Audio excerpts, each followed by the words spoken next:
तो आज के पॉडकास्ट में आप सभी का स्वागत है। उम्मीद है आप सबका दिन अच्छा रहा होगा। तो सबसे पहले मैं अपने गेस्ट से चाहूंगा कि वो हमें अपने बारे में थोड़ा सा बताएं। अ, धन्यवाद मोहित।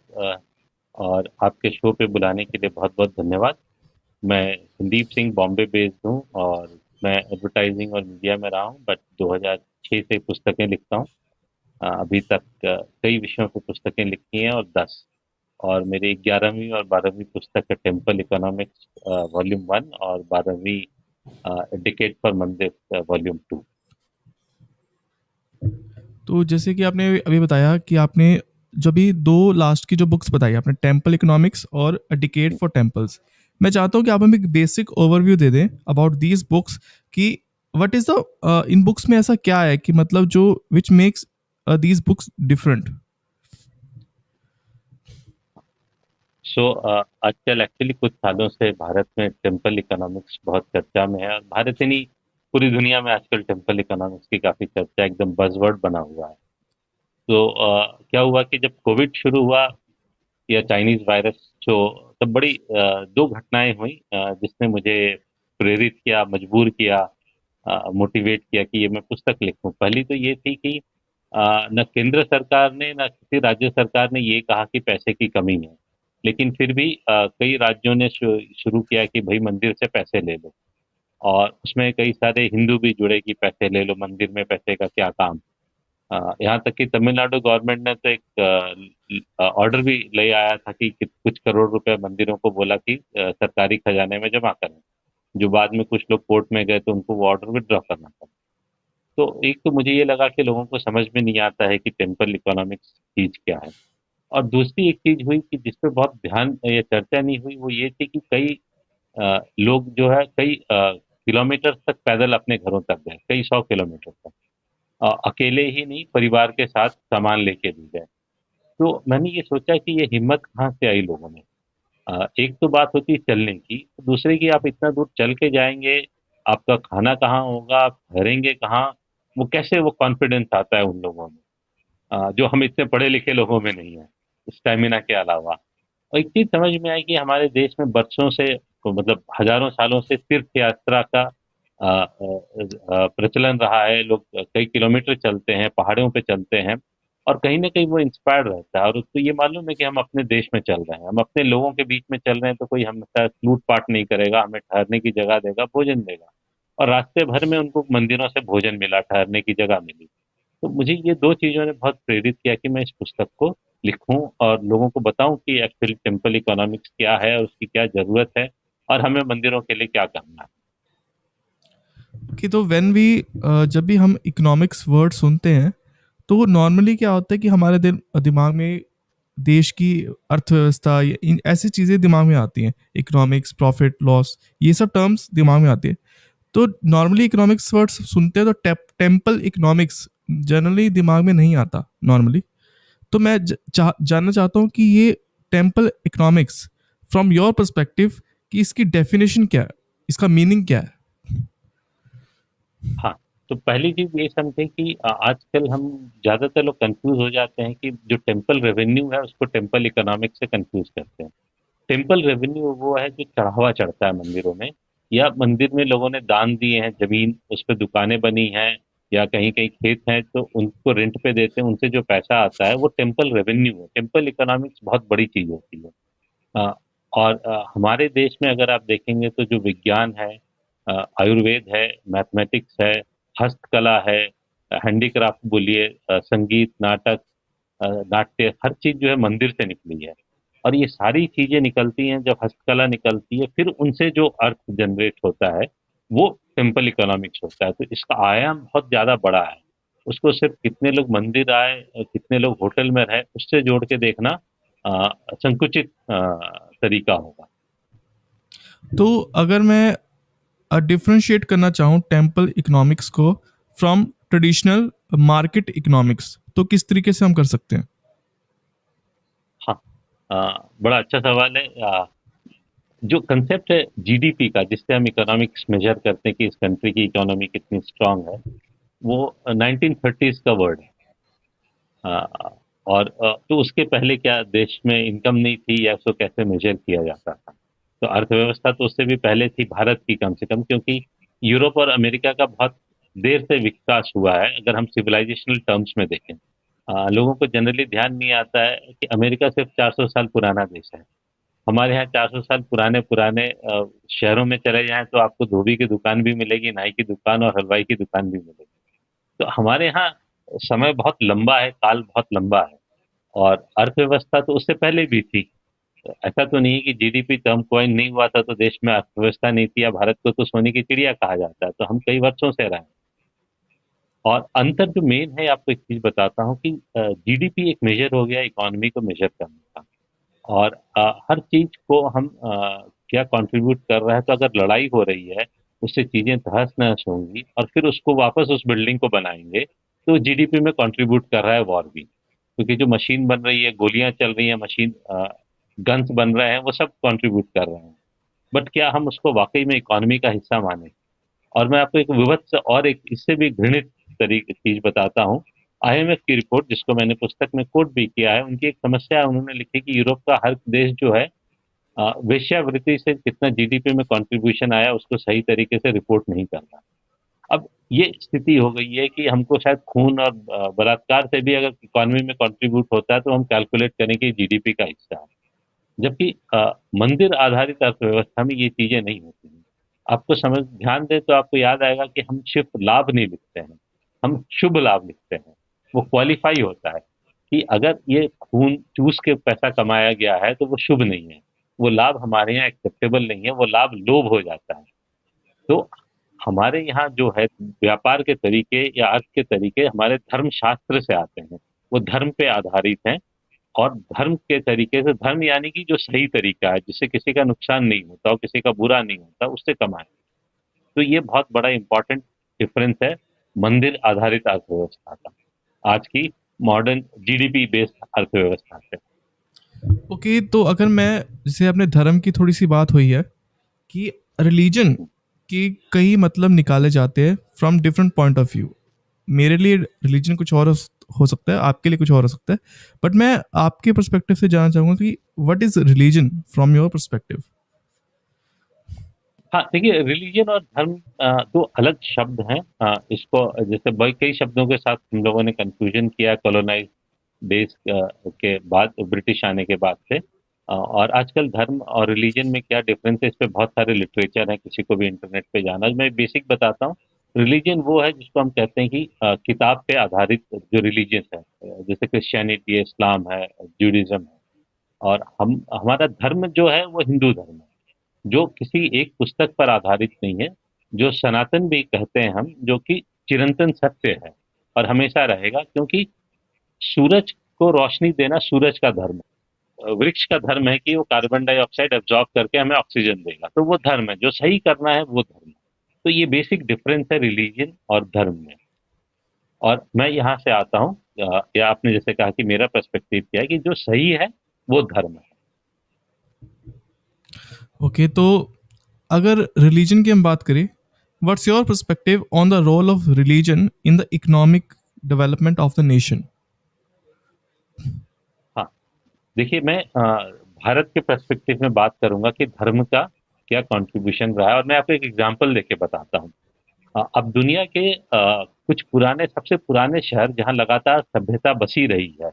अ, अच्छा, इसका भी पहले उदाहरण क्लियर कर दूं कि इजिप्ट में पिरामिड्स हैं। आज भी इजिप्ट में लोग रहते हैं, लेकिन वो पिरामिड कैसे बना वो नहीं पता, और वो बना नहीं सकते हैं। क्योंकि वहां पे वो सभ्यता लगातार नहीं रही, वो सभ्यता खत्म हो गई, उसके बाद अन्य लोग आके बसे। जबकि भारत में ऐसा नहीं है। भारत में हजारों साल पुराना, पिरामिड से पुराना, उदाहरण के तौर पर बृहदेश्वर मंदिर है। और हम आज भी वो मंदिर जैसे बना था वैसे ही मंदिर फिर बना सकते हैं।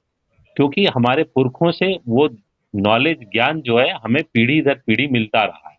तो एक हम लिविंग सिविलाइजेशन।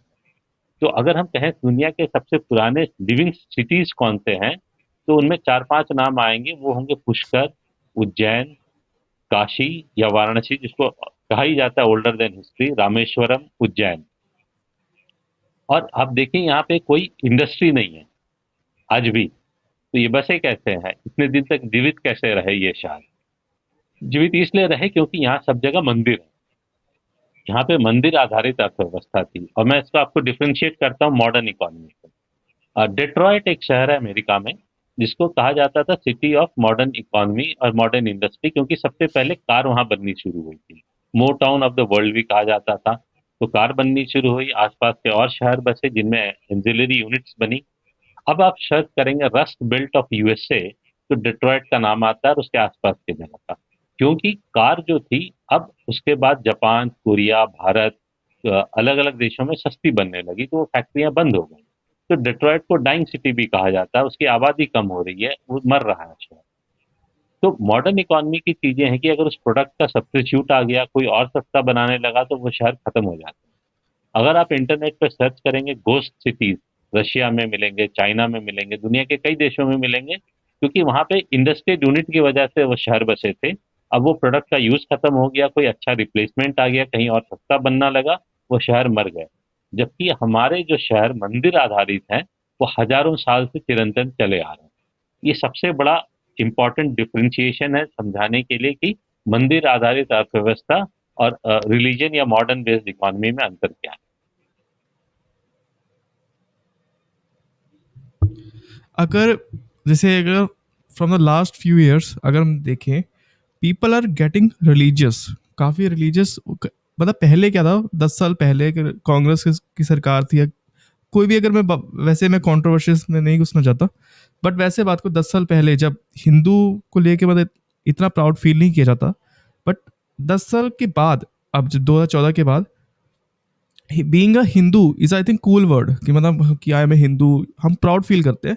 तो बट इसकी वजह से एक इसकी नेगेटिव साइड ये है कि कहीं ना कहीं हिंदू के नाम पे कई दंगे भी होते हैं या वायलेंस भी क्रिएट किया जा रहा है। तो इन अ पॉजिटिव वे और नेगेटिव वे, दोनों ही तरीकों से कहीं ना कहीं इन्फ्लुएंस है। तो आपका क्या नजरिया है इस चीज को लेकर? मैं टोटली डिसएग्री करता हूँ कि हिंदू के नाम पे वायलेंस हो रहा है, क्योंकि हिंदुओं ने कभी वायलेंस किया ही नहीं। अगर हिंदू वायलेंस करता तो देश बढ़ता नहीं आता। हमने अफगानिस्तान खोया, पाकिस्तान गया, बांग्लादेश गया, और आज भी कश्मीर में हम देख रहे हैं, और कई जगह नो गो जोन है। तो हिंदू को वायलेंस से जोड़ना एकदम गलत है। हाँ, ये बात है कि हिंदू, क्योंकि लीडरशिप ऐसी थी कि अगर ध्यान हो, उस समय कम्युनल वायलेंस बिल लाया जा रहा था कि चाहे गलती कोई करे, पेनलाइज हिंदू ही होगा। तो ऑब्वियसली लोगों को डर था। जब लीडरशिप बदल गई, और लीडरशिप लोगों ने ही बदला है, क्योंकि लोगों को लगा कि उनके साथ गलत हो रहा है, तो उन्होंने लीडरशिप बदला।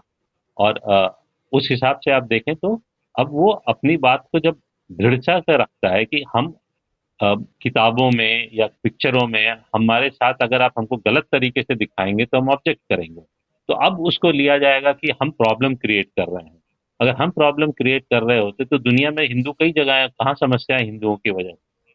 हिंदुओं की वजह से नहीं है। मैं बाकी रिलीजन पे कमेंट नहीं करूंगा, बट सबको मालूम है कि बाकी रिलीजन जहाँ है उन देशों में क्या हो रहा है, जहाँ वो मेजोरिटी में है या बाकी कम संख्या में यूरोप में, वहां भी क्या हो रहा है।